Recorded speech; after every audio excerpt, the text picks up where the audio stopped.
Baal and his prophets. So I'm going to start doing a bunch of little videos on Baal and his prophets. Now, his prophets have a movement that just no one opposes whatsoever. It's called the New Apostolic Reformation, and people just, NAR, and they just call it NAR. So when you hear somebody say NAR, you know what you're talking about. It is the uprising of Baal's prophets. Now, no one out there really understands their hand signals. And since I do have a book on their hand signals, I've already done this in another video. Right here is a book of their symbols written by that guy. See, I know the symbolism, how important it is to the dark angels, and how important it was to keep the traditions alive. Hand signs, just so you know, hand signs come from the time of the Tower of Babel. And so everybody had the same language when they were building the Tower of Babel. And the Tower of Babel was built so high, unbelievably high, higher than the largest building right now that stands in Dubai, right? They all had gods that they worshipped, and the gods were in the stars. And so they had gods of the 4 directions or the 8 directions and the stars and the celestial bodies and blah, blah, blah. It's all astrology. All right. So Babylon, the Tower of Babel, was built so they could study the heavens, right? They were looking for signs, and it's all about the heavens, signs and wonders in the stars, the sun, the moon. It's all about worshiping the sun. They were sun worshipers. They did ceremonies under different phases of the moon and celestial bodies. So just so you know. So hand signals became very important because when God, in Genesis 11, right, when he came down and he put his hand down on the Tower of Babel, and he confused the languages. So nobody could speak the same, the languages were confounded. And so that's the reason for hand signals. Now, I'm going to show you, before the time of the Renaissance, there was actually, the hand signals are so important. When they were painting, leaders of the day, be it military, emperors, religious leaders, whatever the leaders, whatever the rich, the noble, what have you, the royal families, when they did their paintings, the royal families would be painted with a hand sign, something like that, a hand sign. And I'm going to show you some of those, because what they're doing is they always, always, always have to give a cult of angels worship. So each of the angels' cults, if that's what you want to call it, the angels broke off and they had their own cults and their own symbols. And so anytime, if they were going to be paid and put into positions, then they always had to reference, in other words, give allegiance to their dark angelic cult. And so that's what these people are doing. And today's prophets are doing it. They're bringing back hand signs like never before. Mostly you only see the hand signs of politicians and, the people behind the scenes. They're very, very rich, but they're behind the scenes. You don't really see them, but they're doing it. You can see, I didn't pull it up on the computer, but the royal families, whatever those 2 younger guys are underneath the king right now, I don't know their names. I don't care. But whenever you see pictures of them, they've got a certain amount of fingers outside of their coat or their pocket.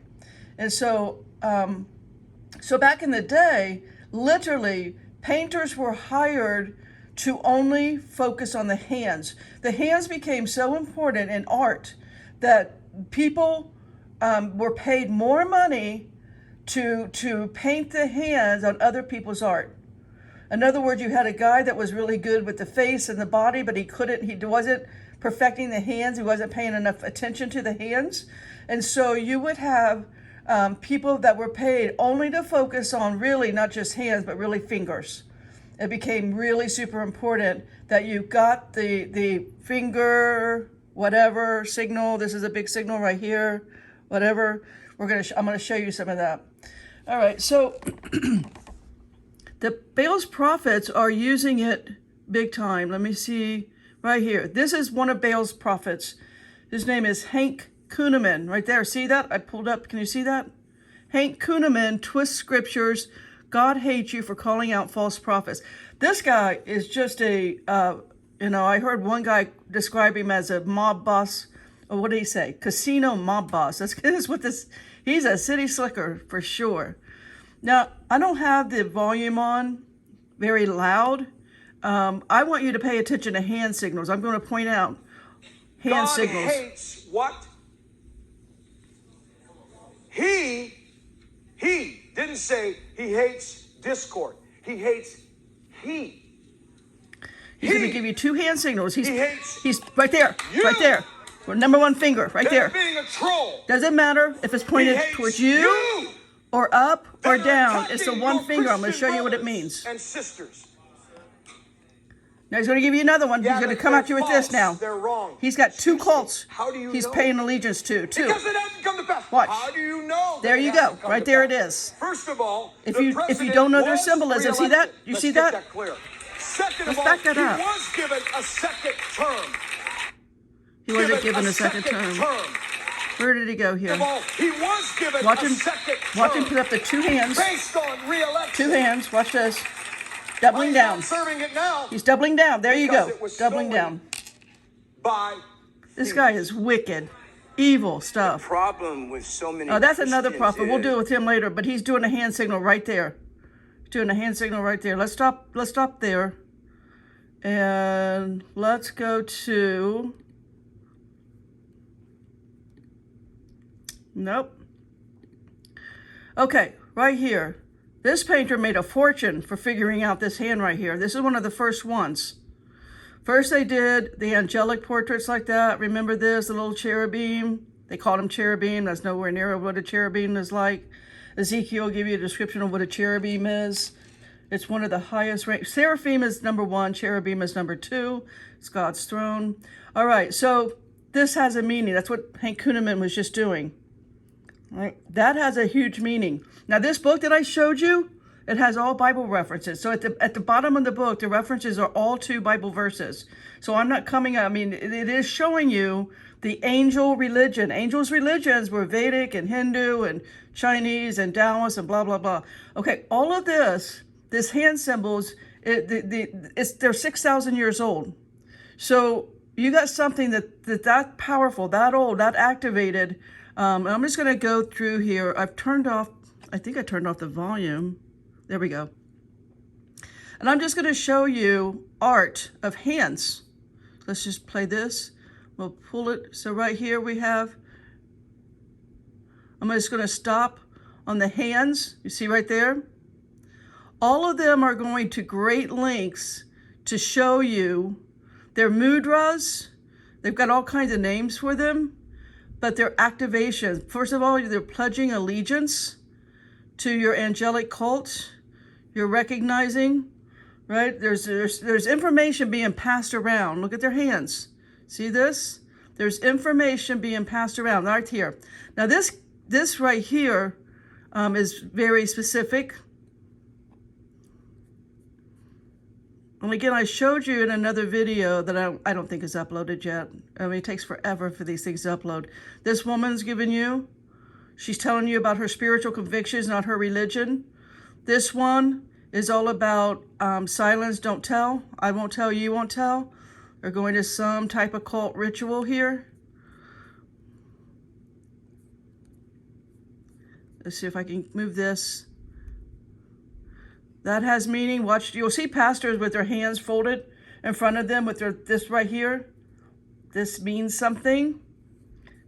I'm just going to do the hand signals that Kuhneman. See that right here?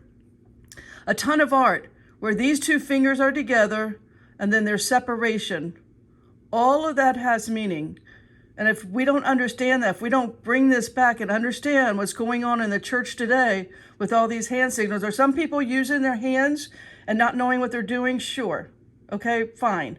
But a lot of these guys, if you watch them, it's incredibly deliberate. They have to, now that Satan, I think Satan's day is here, and Satan is like, for example, I showed you Robin Bullock. He's now doing the whole Star Trek. See this guy right here? Robin Bullock's now doing the whole Star Trek thing. That is to the goat god. That is goat god stuff. This is something different, but right now we're going to focus. No, I don't want to do that. Escape. Oh, right here references the tarot card. This means human sacrifice, right there. Sacrifices in support of a cause. A person who makes sacrifices in support of a cause, a Sufi technique. The angels developed all the religions, guys. And if you don't understand the fallen angels, you don't understand what church you're sitting in, and principalities are being activated, and you're sitting there inviting the demons into you. See if we can go past this stupid map. Here's some of the royal, get into the royal bloodline. See her fingers right here? She's even going to have her kids do it right here. See that right there? Do you see the amount of years? Look, her kids doing it. If I took let me take this closed caption off so you can see their hands. See this? Her kids even doing it over here. This is all carefully staged. The artists are paid extra for this, right? These are all symbolism so that you know what dark angel cult and what you're doing, what you're performing.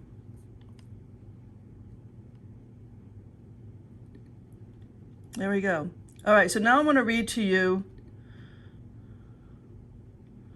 All of that has meaning. Seems innocent. I understand. It seems innocent. That's why I want to read this to you. What that I will, that this guy up here was doing. Oh, this guy back here, Hank Kuhneman, with his fingers up, right there. There he is, right there. Put that back here. And let's just stop. Let me hit play, and then I'll stop right there. They see that 6 right there. He's doing. Bam. We'll stop it there. Now, I'm going to take you and I'm going to show you. Let's see here. Let me keep this here. Let me show you. Maybe I'll have to push this a little more back. Actually, I'll just close it. A little more back. This is the book. All right. Symbols, Sex and the Stars by Ernest Busenbark. Okay, I'm going to read to you the one that he was showing, what I just stopped the video on with the fingers up in the air, the number 1 sign you think is innocent. Here we go. Among Babylonians and other Semites, the north, when they're pointing up like that, they're pointing up, they're pointing north. The north was associated with heaven, the overworld, the region presided over by Anu, supreme god of the heavens. Jewish records show that they regarded the north as the dwelling place of the Lord, and animals sacrificed in the temples were killed on the side of the altar northward before the Lord. Leviticus 1:11. There is a slight contradiction to be noted here, which probably arose through the astrological system, because while the north, the region of Anu, is considered the overworld or heaven, it is also the region furthest removed from the south, the region associated with the sun. The north is therefore associated, in a sense, with hell, the region of darkness. Now, I'm going to show you the Bible verses. Right here's the Bible verses. Can you read that? I know it looks blurry. Well, I'll tell you what it is. First of all, doing this, the number 1, it represents the 5 I wills in Isaiah 14. We'll go read that. It says, I will sit upon the mount of the congregation on the sides toward the north. Isaiah 1:13. But here, let's read what Ezekiel says. So it has 3 passages in Ezekiel. So in Ezekiel 8:14, Ezekiel 8:3 and 5. Let's go read that, and then we'll read Isaiah. So let me open back the computer so I can read what he's doing here, who he's pledging allegiance to.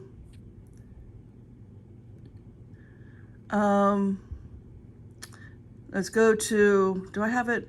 Old Testament.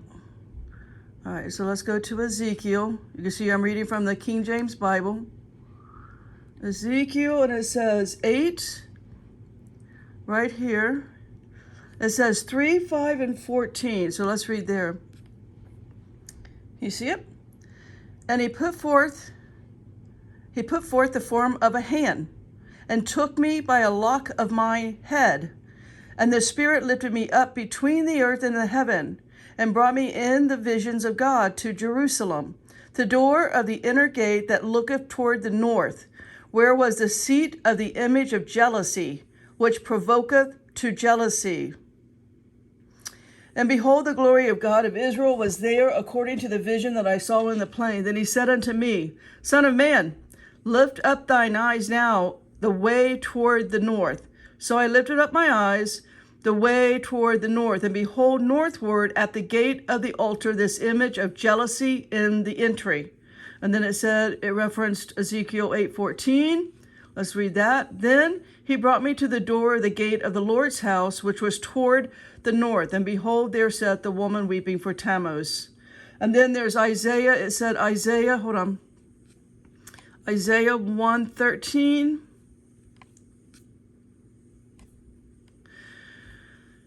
Bring no more vain oblations. Incense is an abomination unto me. The new moons and Sabbaths, the calling of assemblies, I cannot away with it. It is iniquity even in the solemn meeting. And then you go to, again, the number one, pointing to the north. All right, Isaiah, let's go to Isaiah 14 now. Right here. Isaiah 14.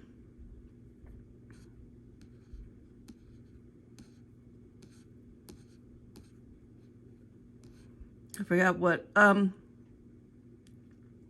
Here we go. Let's start in let's go ahead and start at verse 12. Isaiah 14, verse 12. How art thou fallen from heaven, O Lucifer, son of the morning? How art thou cut down to the ground, which did weaken the nations? For thou hast said in thy heart, I will ascend into the heaven. I will exalt my throne above the stars of God. I will sit also upon the mount of the congregation in the sides of the north. I will ascend above the heights of the clouds. I will be like the Most High. Are you seeing the bigger picture? And all God's people said, spread the word.